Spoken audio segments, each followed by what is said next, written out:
Now, over time then, we've added a bunch of interesting new type constructors like index and index access types were added in the last year or so. And this is the ability now to, in the type system, reason over the names of the properties of an object. So here, for example, I have a foo type that has 3 properties.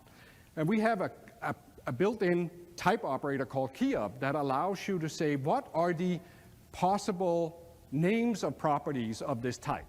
And that'll give you a union type A or B or C. Those are the possible string names of those properties. We also have this thing we call index access type where you say, I'd like a type that is the same as the type of the A property in foo. So you can reach into things. That is an index access type. But remember again that this all operates on sets. So if you have a foo type and you index it with key of foo, well, that means you're now saying it's going to be A or B or C. I don't know which one it's going to be, though. But if I index a foo with an A or B or C, what type would I get? Well, you would get a number or string array, right? And so you see how we're operating on sets all the time, and we're trying to figure out, what are these things? And this, so you're going to ask, why is this useful?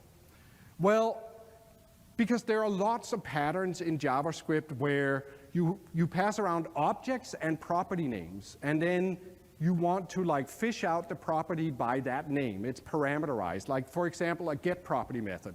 This is how get and setting properties in React works, right?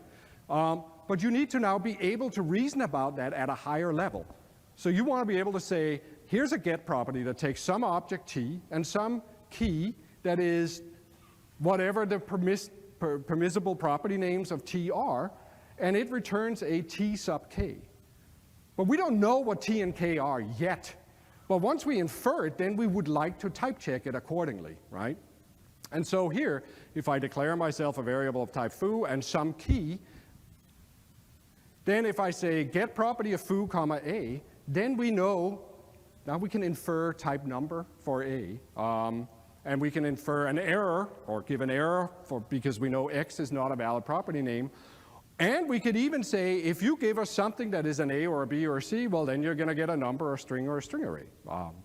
So with these type operators, we can now actually start to give types to patterns that occur in JavaScript libraries, and therefore we can finally give you better statement completion. And index